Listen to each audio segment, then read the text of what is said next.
So as you know that AES की यहाँ पे मैं बात करूंगा तो यू विल फाइंड दैट कि करंट अफेयर 10 मार्क्स के यहाँ पे करंट अफेयर आने वाले हैं and that is of basically environment के, है ना। अब इन्वायरमेंट के कितने करंट अफेयर करें तो दैट इज अनलिमिटेड। कम से कम एक साल के तो करके जाने पड़ेंगे क्योंकि 10 नंबर्स की बात है। ठीक है। और आज जो मैं कुछ करंट अफेयर्स लेके आया हूं that is of, as you see on the board, that is of दिसंबर के। देखेंगे कौन कौन सी चीजें आपको फोकस रखनी है, क्या क्या क्वेश्चन बन सकता है। खास बात यह रहेगी कि सारा पेपर भी जो ये 10 नंबर का हो सकता है सारा करा हुआ भी आ सकता है, वेरी इजी भी आ सकता है, डिफिकल्ट भी आ सकता है, that is up to them. ठीक है। तो हमें बहुत सारी चीजों का ध्यान रखना है। एक और चीज आज इसमें मैं बताऊंगा, मैंने पूरा करंट अफेयर जो सोर्स मेरा रहा है प्रेस इंफॉर्मेशन ब्यूरो से रहा है, पीआईबी। और मैंने आज जो सिलेक्शन की है वो इस बेसिस पे की है कि मैंने पूरा का पूरा करंट अफेयर रखा है कि कितना बड़ा आपको दिखता है कहाँ पे, पीआईबी में भी। लेकिन उसमें से क्या आपको पढ़ना है ये भी मैं बताता चलूंगा। ठीक है। आवाज आ रही है? समीक्षा। तो शुरुआत करते हैं हमारे फर्स्ट करंट अफेयर की, दैट इज अरावली इशू से रिलेटेड था। और आपको पता ही होगा अरावली इशू बहुत न्यूज में रहा, हर एक को पता होगा। लेकिन अब पॉइंट ये बनता है कि यहां से क्वेश्चन क्या आ सकता है सर। क्वेश्चंस की भी हम बात करेंगे पर पहले देखिए, आपको कहीं भी आप सोर्स से देखते हो तो बहुत बड़े बड़े करंट अफेयर दिखेंगे। रीड सारा कर लीजिए लेकिन फोकस कहाँ रखना है वो भी मैं बताऊंगा। देखते हैं। अरावली हिल्स, सबसे पहला जो क्वेश्चन मेरे दिमाग में आता है अरावली हिल्स को पढ़ते ही, वो मेरे दिमाग में ये आता है कि ये अरावली हिल्स कहाँ मिलती है। तो सबसे पहला पॉइंट, ये कहाँ पे मिलती है? गुजरात, फिर राजस्थान, फिर हरियाणा एंड दिल्ली। यहीं पे आपको ये दिखेगी अरावली रेंज। नेक्स्ट क्वेश्चन जो दिमाग में आता है, कैसी पहाड़ी है ये? फोल्ड माउंटेन है, ओल्डेस्ट।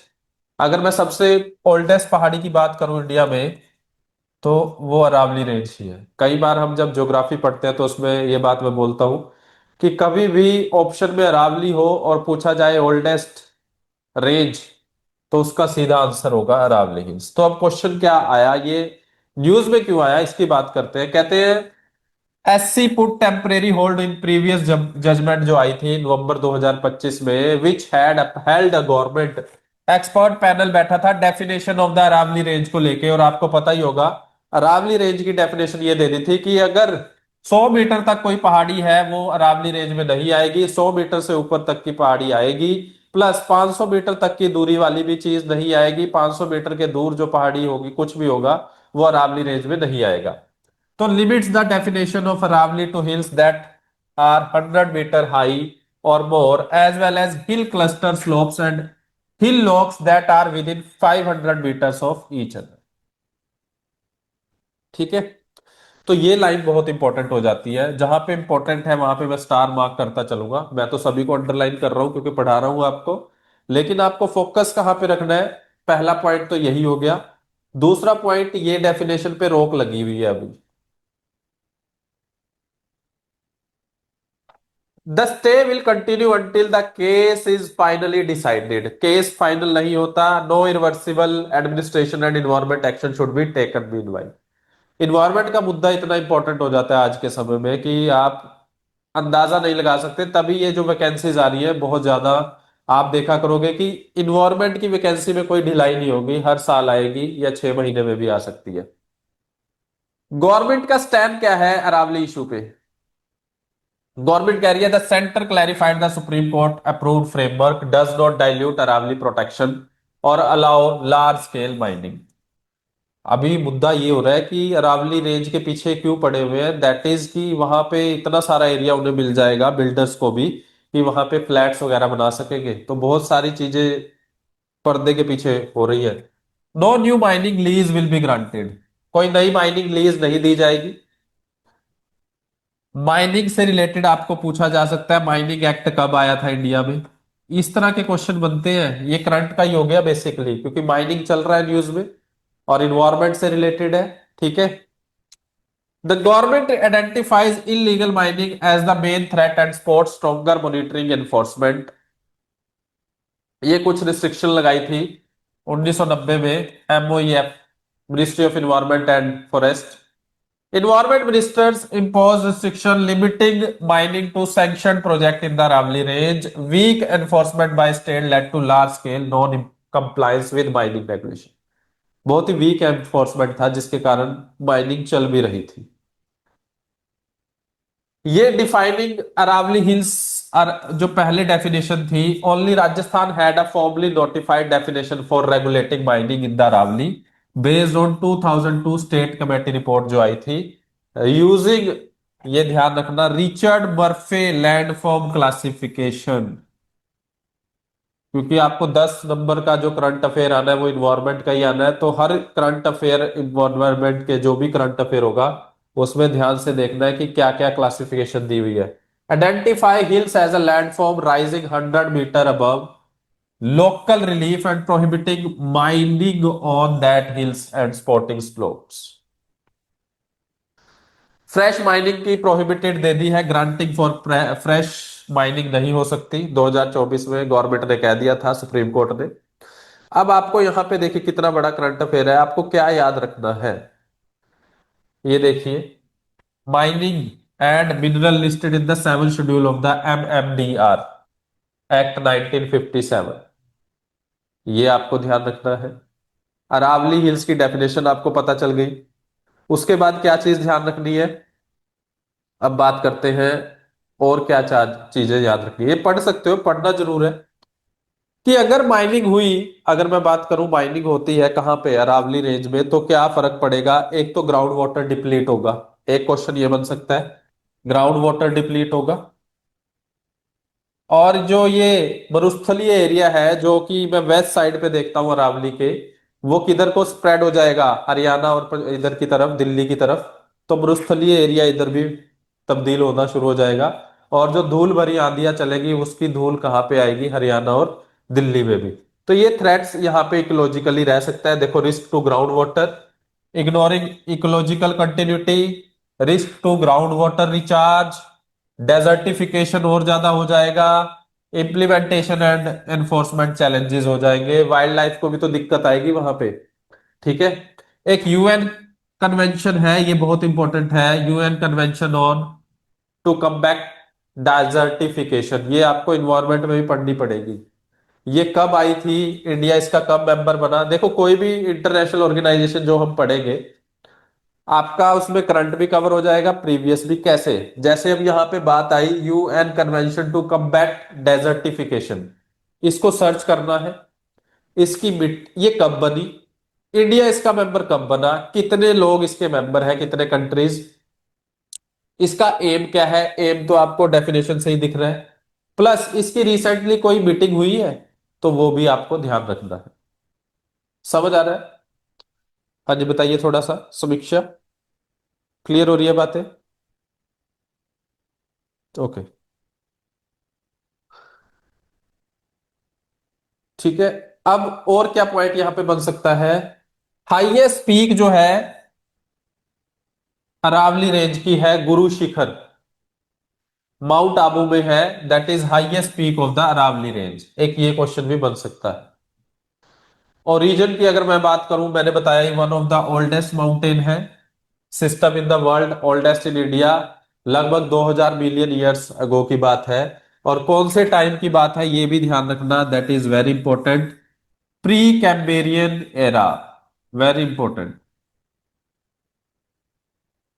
800 किलोमीटर तक की इसकी लेंथ है, गुजरात से दिल्ली तक जा रहा है, अगेन वेरी इंपॉर्टेंट। ये नेचुरल बैरियर की तरह अरावली एक्ट करता है against Thar desert expansion to north west India. कि ये जो थार डेजर्ट है कहां ना जा सके, नॉर्थ वेस्ट इंडिया की तरफ, तो उसके लिए एक नेचुरल बैरियर का भी काम करता है, वाटर रिजिम का भी काम करता है। अब बात करते हैं यहां पे रिवर्स कौन कौन सी दिखती हैं अरावली रीजन में। हरियाणा में इंदौरी रिवर दिखती है इस पे, ये थोड़ा सा मोटा मोटा पढ़ लेना यहां से, मुझे नहीं लगता इतना इंपॉर्टेंट है कि यहां से क्वेश्चन बन सके। लेकिन लूनी रिवर वाला क्वेश्चन बन सकता है, रावली रेंज से ही शुरू होती है।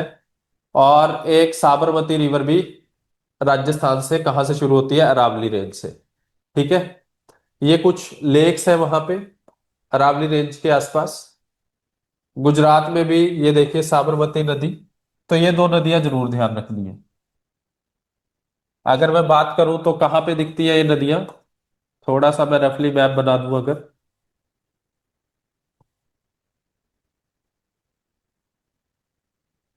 ये है लूनी रिवर और ये है साबरमती रिवर। तो दोनों अरावली के आसपास ईस्ट वेस्ट से निकलती है। ठीक है, दैट इज वेरी इंपॉर्टेंट। आगे बात करते हैं।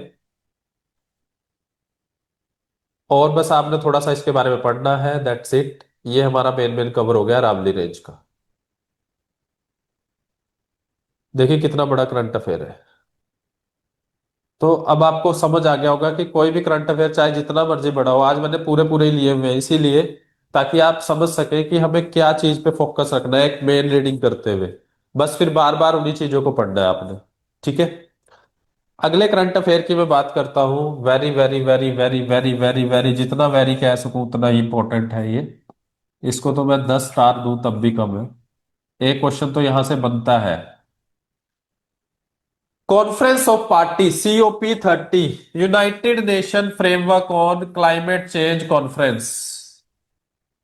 सबसे पहला क्वेश्चन जो आपका बनता है वो यही बनता है, UNFCCC कब बनी थी? इंडिया इसका मेंबर कब बना था? किसके बारे में ये बात करती है? इसकी कितनी मीटिंग हुई? ये 30वीं मीटिंग हुई है इसकी। 30, कॉन्फ्रेंस ऑफ पार्टी 30। कहां पे? बेलम ब्राजील में। इतना ध्यान रखना है। उसके बाद आपको क्या ध्यान रखना है? उसके बाद जो नेक्स्ट पॉइंट जो आपको ध्यान रखना है वो पॉइंट ये है कि यहां पे टारगेट क्या रखे इस बार। कॉन्फ्रेंस क्लाइमेट चेंज पे थी। क्लाइमेट चेंज को लेके अब क्या क्या एम है पूरी UN ऑर्गेनाइजेशन का, जितने भी मेंबर्स हैं। तो अगर हम देखें, ये रहा 30th edition of conference of parties, United Nation framework convention on climate change, Brazil में हुई। और Belem package as the key negotiate outcome क्या आया? बेलम पैकेज एक बात निकल के आई, इसमें क्या है? 29 negotiate decision adopted at COP30, focus on moving from discussion to implementation. कहा कि अब डिस्कशन नहीं, इंप्लीमेंटेशन करेंगे through stronger finance, just transition measure. ठीक है, क्या क्या एग्रीमेंट हुए? एक हुआ global mutirao agreement, ended with the global mutirao agreement. Question आ जाएगा, ग्लोबल मुट्रेओ एग्रीमेंट किस कॉन्फ्रेंस में हुआ? कॉन्फ्रेंस ऑफ पार्टी 30 में। Which prioritise cooperation and implementation rather than new mandatory target. जिसका प्रायोरिटी क्या रहा? कोऑपरेशन करना और इंप्लीमेंट करना रेदर देन नई चीजों की तरफ बढ़ना। The deal is viewed as the compromise between development and developing countries, focusing on deliverability over ambition। एक पेरिस एग्रीमेंट हुआ था 2015 में, very important. Paris agreement green house gas के लिए पेरिस में हुआ था, फ्रांस। नरेंद्र मोदी जी फ्रांस गए हुए थे, वहीं पे ये ऑर्गेनाइजेशन बनी थी 2015 की। और वहां पे तय हुआ था, वहां पे भी बात यही निकल के आई थी कि कुछ तो डेवलप्ड कंट्रीज हैं और कुछ डेवलपिंग कंट्रीज हैं। अब जो डेवलप कंट्रीज होगी हैं वो तो अपना ग्रीन हाउस गैस खत्म कर सकते हैं, यूज ना भी करें चीजों को, डेवलप और ना भी करें। लेकिन वो तो बच गए क्योंकि उन्होंने तो पहले जितना पोल्यूशन फैलाना था फैला चुके हैं। अब रेस्ट्रिक्शन भी लगा दो कोई दिक्कत नहीं। बट जो डेवलपिंग कंट्रीज है वो क्या करें? वो तो अभी डेवलप हो रही है। तो यहां पे तय हुआ था पेरिस एग्रीमेंट में कि 2020 से 2020 से $100 मिलियन डेवलप्ड कंट्रीज को, डेवलपिंग कंट्रीज को देने होंगे। बट ये ऐसा पॉसिबल हो नहीं पाया। बड़ा क्वेश्चन बड़ा फेमस रहा था ये उस समय में। कोई UPSC का हो पेपर, कोई भी स्टेट का हो, तो वहां पे ये जरूर पूछा जाता था कितने $1 मिलियन देने होंगे डेवलप्ड कंट्रीज को डेवलपिंग कंट्रीज को। ठीक है, खैर, ब्राजील ने लॉन्च किया है ग्लोबल विट्रो platform, a digital initiative to drive collective climate action and narrow the gap between commitment and implementation. बस इतना ही ध्यान रखना है कि कमिटमेंट और इम्प्लीमेंटेशन में गैप कम होना चाहिए। ऐसा ना कमिटमेंट तो मैंने बहुत कुछ कर दिया लेकिन इम्प्लीमेंट कुछ नहीं किया, तो उसमें गैप कम होना चाहिए। ठीक है।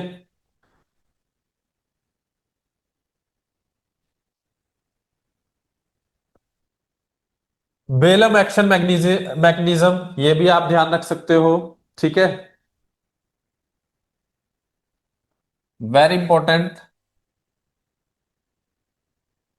Global implementation tracker and the Belem mission to 1.5 degree Celsius.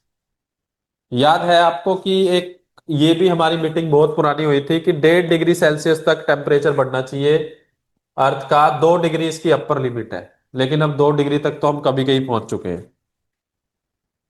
तो यहां पे बात वही हो रही है, launch that COP30 both design to monitor whether national action and national development determine contribution align with pathway compatible with limiting warming to 1.5।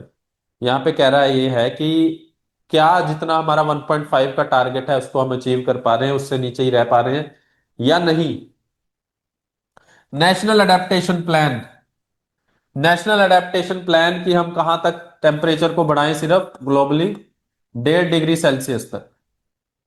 ये question बन सकता है यहां पे।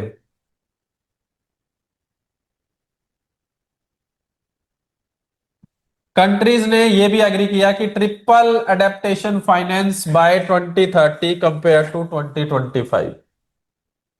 ये क्या कह रहा है, मतलब 2030 तक ट्रिपल इसमें इन्वेस्टमेंट कर देंगे एज कंपेयर टू 2025 के मुकाबले।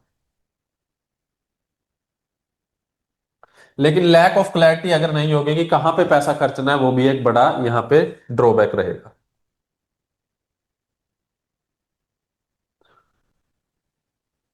अनाउंस COP30 हेल्थ डे 13 नवंबर 2025। Very important. This flagship initiative aims to strengthen global health system to better respond to climate impact. और एक चीज लॉन्च करी, tropical forest forever facility. Tropical forest जैसे Amazon का जंगल, जहां पे फॉरेस्ट फायर आ जाती है, तो वो सब चीजों पे भी हमें क्या करना है, कंट्रोल करना है। That is very very important. Launch by Brazil, TFFF is a payment for performance model that rewards country for preserving tropical forest using satellite based monitoring.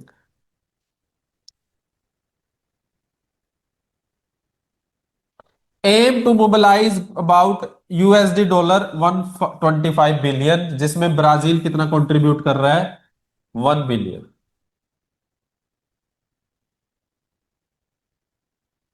एक और बेलम फॉरेक्स प्लज, ये मोटे मोटे डेफिनेशन ध्यान रखनी है बस।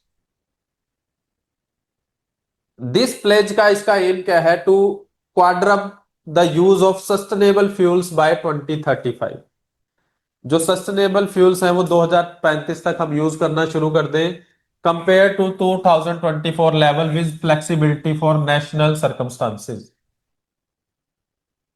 एक और चीज आ रही है, देखो जो भी ऑर्गेनाइजेशन आ रही है उसको जरूर पढ़ना है, इंटरनेशनल एनर्जी एजेंसी।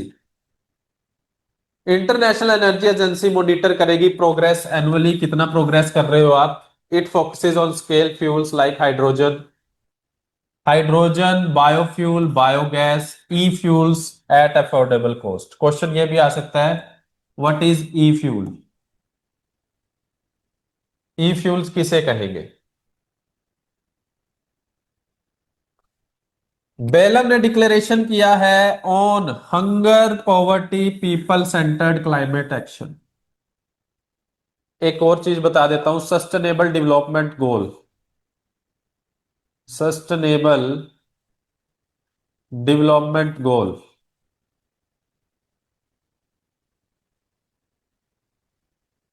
2015 से 2030 तक के रखे गए थे, और इसमें हमारे 17 गोल रखे गए हैं। वेरी इंपॉर्टेंट, यहां से भी एक क्वेश्चन आएगा। 17 गोल्स हैं, कौन कौन से? 17 लाइन वाइज आपको याद होना चाहिए, डायरेक्ट क्वेश्चन आ जाता है कि एसडीजी फर्स्ट गोल क्या है। एसडीजी फर्स्ट गोल क्या है? SDG first goal.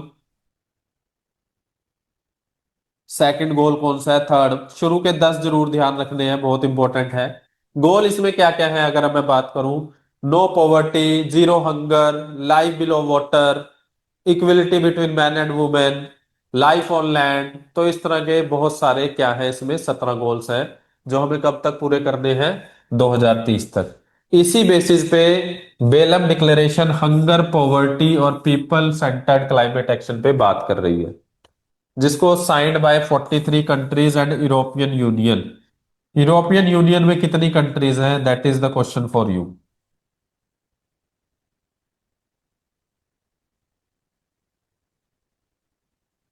Belum gender action plan भी शुरू किया है। जेंडर गैप नहीं होना चाहिए। Aim to strengthen gender responsible climate action and ensuring meaningful participation of women, specially those from vulnerable communities. India position at COP30। क्या पोजीशन है India की COP30 में अगर मैं बात करूं? Brazil, South Africa, India and China. Climate finance as a legal application है, किस किस की? बेसिक की। बेसिक में कौन आ रहे हैं? Brazil, South Africa, India and China. Like minded developing countries, LMDC। Demanded grant based predictable scaled up finance, not loan driven models. Paris agreement की मैंने बात करी थी। Article 9.1 and a universal climate, बहुत important finance definition called for mobilising $1.3 trillion Baku to Belem road map. Very important. COP29 कहां पे हुई थी? बाकू। बाकू कहां की कैपिटल है? पता है किसी को? कैपिटल बाकू कहां की है? अफगानिस्तान की? हम्म। सेंट्रल एशिया, अजरबैजान से है ये, ठीक है। यूएसडी डॉलर 310 से 365 बिलियन ईयर एडेप्टेशन नीड वेज करंट यूएसडी। ये आप स्किप कर सकते हो, इतना इंपॉर्टेंट नहीं है। ठीक है, सिर्फ इतना ध्यान रखना, ग्लासगो में प्लज हुआ था of $40 billion by 2025 is likely to be met.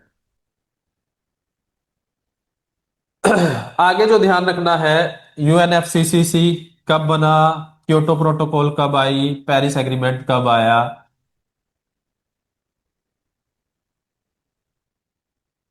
Major shortcoming क्या रही?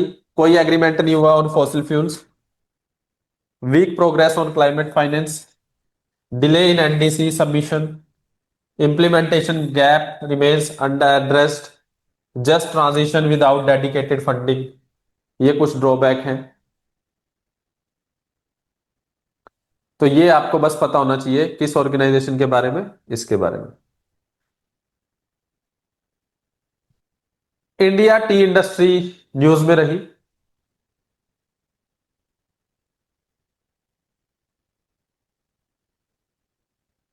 टी इंडस्ट्री की यहां पे बात होगी। और टी की अगर मैं बात करूं,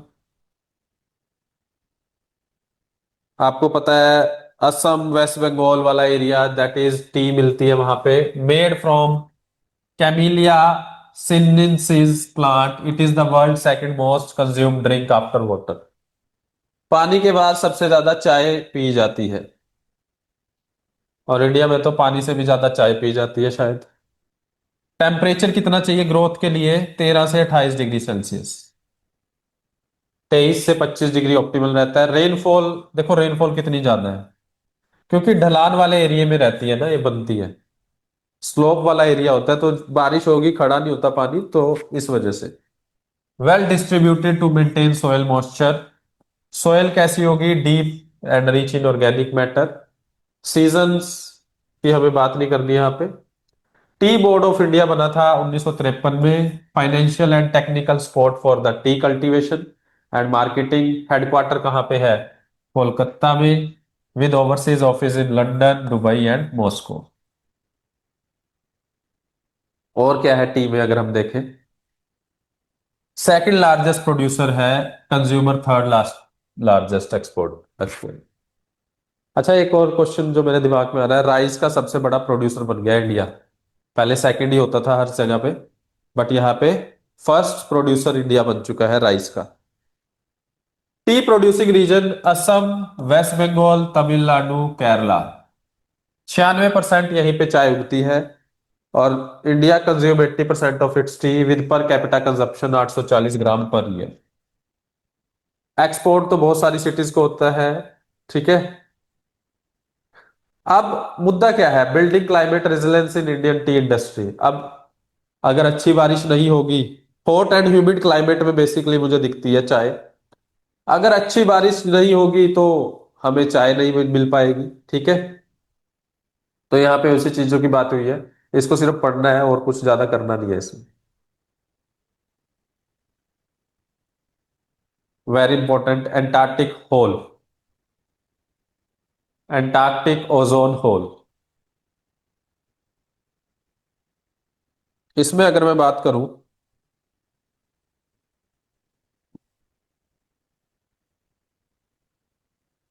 सबसे पहले तो ओजोन की मैं बात करता हूं। ट्रोपोस्फियर होता है, फिर उसके बाद स्ट्रेटोस्फियर, फिर मेसोस्फियर, और ओजोन हमें दिखती है स्ट्रेटोस्फियर में। स्ट्रेटोस्फियर में जो ओजोन होती है that is very good for us, क्योंकि ये क्या करती है? यूवी रेज से हमें प्रोटेक्ट करती है। तो क्या ट्रोपोस्फियर में ओजोन नहीं मिलती? मिलती है, that is dangerous for us. Sunlight और वोलेटाइल ऑर्गेनिक सब्सटेंस जब मिलते हैं, यानी प्रदूषण फ्रॉम द गाड़ियों से एंड द सनलाइट, और ये जब मिलती है तो ग्राउंड लेवल की ओजोन बनती है, जो कि हमारे लिए बहुत डेंजरस है। लेकिन यहां पे मैं बात कर रहा हूं ओजोन होल की, कि अगर ओजोन होल हो गया स्ट्रेटोस्फियर में तो डायरेक्ट सन की किरणें आएंगी और हमें स्किन कैंसर हो सकता है। तो यहां पे वही बात कर रहा है, closure, early closure of the Antarctic ozone hole, यानी क्लोज हो रहा है। ठीक है, ozone hole close unusually early in 2025, offering one of the strongest sign yet that ozone layer is on the steady path to long term recovery. पहले तो ozone hole बढ़ रहा था लेकिन अब रिकवर हो रहा है। ठीक है, तो यहां पे वही बात कर रहा है। तो क्वेश्चन डायरेक्ट आ जाएगा, ओजोन होल कहां मिलता है? Antarctic ozone hole refers to the seasonal thinning of the stratospheric ozone layer over Antarctic during the austral spring, यानी सितंबर नवंबर में।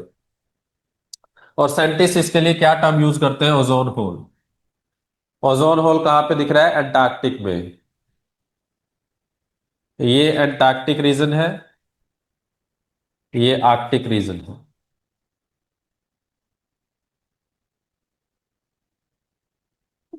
समझ आ रही है बातें? समझ आ रही है सभी को? ओके। तो ओजोन होल का बस हमें इतना ही पढ़ना है। रीजन फॉर ओजोन होल्स ये भी देख सकते हो, over Antarctic polar vortex. During the Antarctic winter a strong stable polar vortex जो है फॉर्म्स होता है, trapping air and creating extremely cold temperature in the stratosphere. मैंने बताया स्ट्रेटोस्फियर में होता है, ज्यादा ठंडा टेम्परेचर हो जाता है इस वजह से। This isolated air mass prevent mixing with the warmer air. और थोड़ा सा चलो और बता देता हूं मैं। देखो विंड्स जो है ना, high pressure to low pressure चलती है।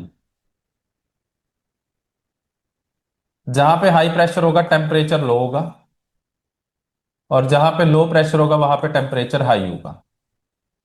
ऑब्वियस सी बात है, आप फ्रीजर में अगर हाथ डालते हो तो आपको प्रेशर लगता है हाथ पे। क्यों? क्योंकि फ्रीजर में क्या है? टेम्परेचर लो है। लेकिन जब आग देखते हो, आग स्प्रेड होती है, उबल रही है, कोई भी चीज उबल रही है, बाहर को निकल रही है। So high pressure to low pressure, जिस वजह से warmer mass, air mass prevent करता है mixing with the warmer air, allowing condition ideal for ozone destroying reaction. ठीक है। Polar stratospheric clouds that extreme cold enables the formation of PSC, जिस वजह से ओजोन होल होता है। ठीक है। और क्या रीजन है? अब क्वेश्चन एक ये भी बन सकता है, ओजोन डिप्लीट किस वजह से होती है? रेफ्रिजरेटर सुना होगा आपने। रेफ्रिजरेटर्स होते हैं आपके, है ना। These clouds host chemical reaction that activate chlorine and bromine, mainly released from CFCs. Refrigerator आपके हो गए, that is the very ACs हो गए, सीएफसी निकालते हैं जिससे डिप्लीट क्या होती है, ozone layer. 80% of stratospheric chlorine and bromine over Antarctica comes from the anthropogenic sources। Anthropogenic sources है जिसमें 80% क्या आता है, क्या आता है, that is chlorine and bromine, यानी कि हमारे द्वारा पोल्यूशन फैलाया गया, पोल्यूशन के थ्रू। ठीक है। सनलाइट इन स्प्रिंग, और जब sunlight returns in spring these reactive chemicals rapidly destroy ozone molecules. This lead to large region of severely reduced ozone known as ozone hole। Sir, हाँ जी, anthropogenic सोर्स क्या है? हाँ जी। anthropogenic sources क्या है? Anthropogenic हो गया जैसे कि पोल्यूशन, इन्वायरमेंटल चेंज हो गया ह्यूमन एक्टिविटीज के कारण। ठीक है। Yes sir. तो ये ओजोन होल, ये हमें समझ आ गया कि यूवी रेस से बचाता है। अब यहां पे क्वेश्चन एक और बनता है, सीधा मेरा ध्यान जाना चाहिए Montreal protocol, very important. Montreal protocol question बनता है कि मॉन्ट्रियल प्रोटोकॉल किसके बारे में है, which phased out CFC and other ozone depleting substance. Montreal protocol कब आई, ये आपके लिए क्वेश्चन है। इंडिया कब मेंबर बना, ये आपका क्वेश्चन है। टारगेट क्या है, टारगेट है ओजोन डिप्लीटिंग सब्सटेंस को खत्म करना। तो ये मॉन्ट्रियल प्रोटोकॉल है। देखो कितने क्वेश्चन, हमारा जो टॉपिक है वो भी कवर हो रहा है करंट से, और हमें लेटेस्ट इंफॉर्मेशन भी मिल रही है करंट से। ठीक है। which emphasizes out CFCs and other ozone depleting substance, is effective and cuts harmful UV exposure, boosts confidence that the ozone layer may return to pre 1980 levels। ये जो चीज घटी है इससे हमारा कॉन्फिडेंस भी बढ़ रहा है कि 1980 वाली ओजोन मिल जाएगी हमें around 240 and the Arctic by 245 and the Antarctic by 266। Ozone recovery cools the stratosphere, potentially strengthening southern hemisphere jet stream. ये आपको पढ़ने की जरूरत नहीं है, ये ज्योग्राफी से रिलेटेड है। ठीक है। जेट स्ट्रीम्स थोड़ा सा बता देता हूं, they are very strong high winds that are strongly found in the each of the hemisphere, northern hemisphere and southern hemisphere, but they are more rapid and fast at in the southern hemisphere। the reason is that there is no land in the southern hemisphere। ठीक है। Southern hemisphere में हमें पता है, अगर मैं थोड़ा सा वर्ल्ड का मैप बनाऊं, ये मैं बना देता हूं थोड़ा सा, आपको थोड़ा सा आइडिया हो जाएगा।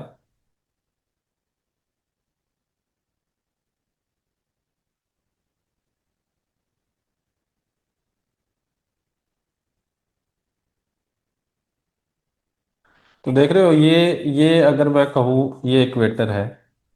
ठीक है। ये साउदर्न हेमिस्फेयर है, यहाँ पे लैंड ही नहीं है, यहाँ पे देखिए कितना लैंड है। ठीक है। तो जिस वजह से ये तेज चलती है उधर।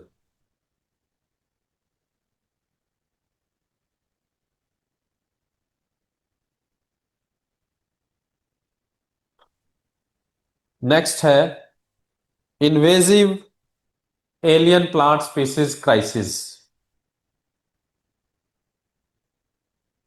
एलियन मतलब कहीं और से आया गया, कहीं और से किसी तरह एंटर किया गया, और लगभग ऐसे species 15,500 square kilometre of Indian natural area में पाए जाते हैं each year, causing economic loss of around 8.3 lakh crore over 60 years, threatening ecosystem, wildlife, agriculture, and rural livelihood। Invasive plant species are non-native plant introduced intentionally or unintentionally into ecosystem where they out compete native species and cause economic and environment human health impact। यानी इस तरह के plant क्या होंगे, या तो लाए जाएंगे या गलत खुद ही आ जाएंगे और वो नेचुरल, फिर अगर कोई बाहर से आया है, इस कमरे में 10 लोगों की जगह है और एक व्यक्ति बाहर से आ गया, तो यानी कि किसी एक को बाहर जाना पड़ेगा जो वहां पे 10 रह रहे थे। तो यही हम इसको समझ सकते हैं। तो नेटिव स्पीसीज की दिक्कत हो सकती है, वो खत्म हो सकती है। Invasion are being accelerated by climate change, land use change, altered fire regions, soil moisture change, livestock grazing, ये सब रीजन इसके हो सकते हैं। अब सिर्फ आपको ध्यान क्या रखना है, इन्वेजिव प्लांट स्पीसीज कौन से हैं इंडिया में? Lantana camara, Chromolaena and odorata and Prosopis juliflora. ठीक है, ये ध्यान रखनी है। और ज्यादातर कहाँ दिखते हैं? Shivalik Terai belt, Duar region of north west, west Bengal वाला एरिया, अरावली, ठीक है, forest, Nilgiri and Western Ghats, Dandakaranya forest, ठीक है, और इस वाले एरिया में ये मिलते हैं। बस इतना ही ध्यान रखना है इसके बारे में।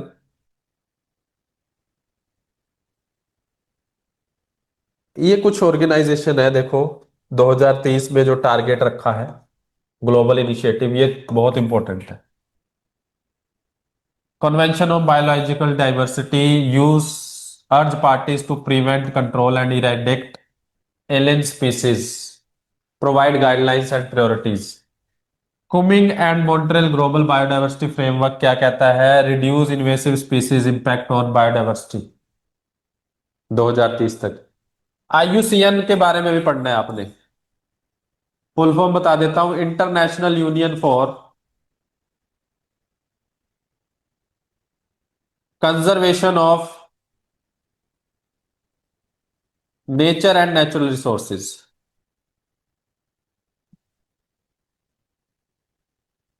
हर एक प्लांट और एनिमल की आईयूसीएन स्टेटस होता है कि कितना विलुप्त हो चुका है वो करूंगा मैं बात, करंट अफेयर में आएगा जिक्र कहीं ना कहीं, तो उसकी करेंगे हम बात। IUCN invasive species specialised group बनाया हुआ है, manage global invasive species database and global registered, provides global information.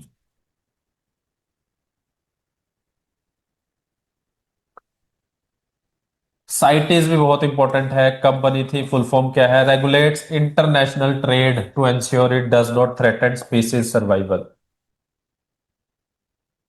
ये कुछ इंडिया के स्पीसीज इनिशिएटिव है, ये इस पे भी फोकस कर रहा है, सर नेशनल जो biodiversity sites action plan. Sir जो साइट्स है वो कंपनी है क्या? नहीं नहीं नहीं नहीं, ऑर्गेनाइजेशन है ये भी। Okay okay. हाँ, इसकी फुल फॉर्म पता करनी है, थोड़ा सा बता देता हूँ। इंटरनेशनल ट्रेड से रिलेटेड है, convention on international trade off endangered species, convention on international trade on endangered species.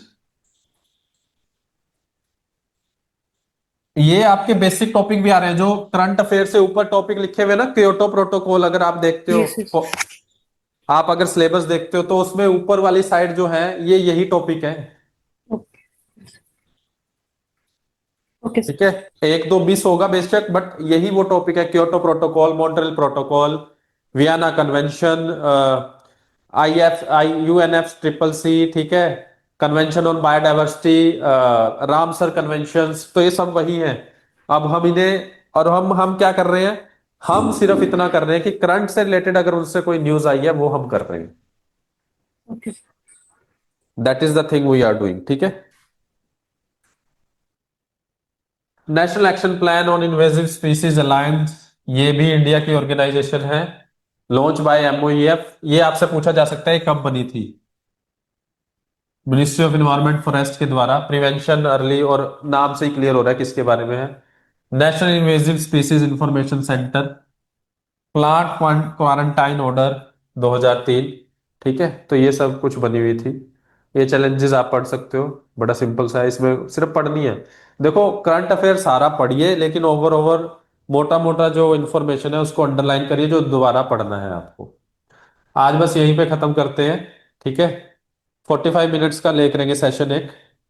ठीक है, फोकस करिए कि बार बार रिपीट करिए उन चीजों को जो अभी आई है हमारे पास, तभी आपको याद रहेगा।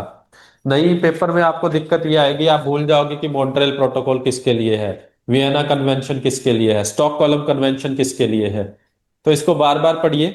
ठीक है, समझ आया आज का समीक्षा? Yes sir. चलिए सर ठीक।